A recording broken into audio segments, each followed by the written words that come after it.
and all the superhero comes. So I feel a bit odd today to be among all these superheroes here. Honestly, because it's not often that we have opportunity to present our work to the practitioners, the people who come, the real people, we say. So I really thank the IPAS for allowing me this opportunity to sort of share some of our research findings. The recurring theme this morning has been the idea of risk management in the light of volatility. And so what I'd like to talk about really is about risk management and hedging activities. I think one part that has not been emphasized so much this morning has been the accounting effects. So, we have the notion that in terms of volatility, when there's a lot of price volatility, it is important to manage risk. It is also important to have hedging activities. But what I want to talk about really is the other aspect, which is the accounting effect. And the general question would be, to what extent will the accounting rules influence the hedging activities, the hedging decisions made by managers?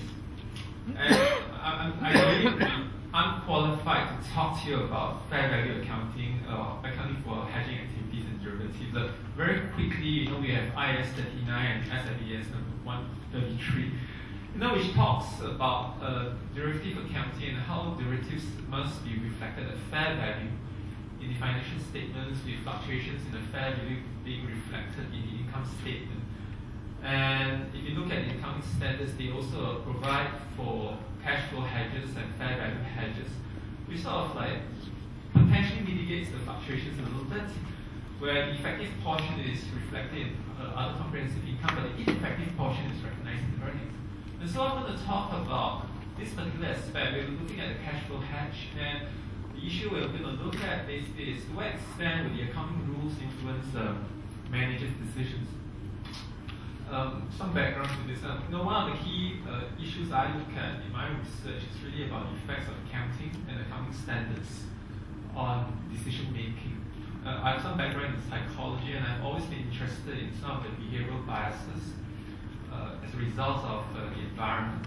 In this case, potentially the accounting rules on decisions that rational people should do, but they may or may not do. Again, and you be the judge of the results here. So, again, by way of background, there's been debate over the efficacy of these derivative accounting rules, and the intention clearly was that we wanted more transparency. And you know that before these fair value accounting rules for derivatives came about, you would have companies having huge derivative exposure, but they're not reflected in the financial statements.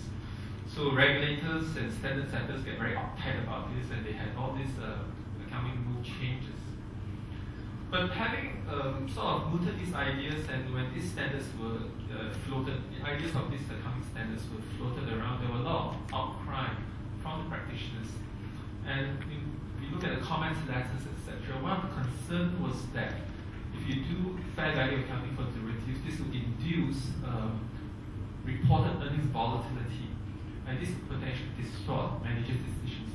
Well, so the regulators look at it and say, so possibly, but well, we'll go ahead anyway. It's just a bit hard to examine these issues because, when the managers and comment letters come in, they would probably be greeted with some sort of suspicion, right? They could have ulterior motives, and so it's probably hard to believe that this would be genuine concerns. So what we've done is actually conduct a study to examine to what extent these accounting rules for derivatives will affect managers' decisions to hedge or not to hedge, and whether this effect is actually magnified by earnings, by the price volatility of the hedge assets. So what we did was actually I did do a survey, okay? So I'm not here to tell you what the difference between a survey and an experiment. Basically, we did an experiment and with 148 experienced participants with about 14 years of accounting experience, 10 years of accounting experience, and we basically presented them with a case, which is pretty detailed. And some of you may actually be participants here.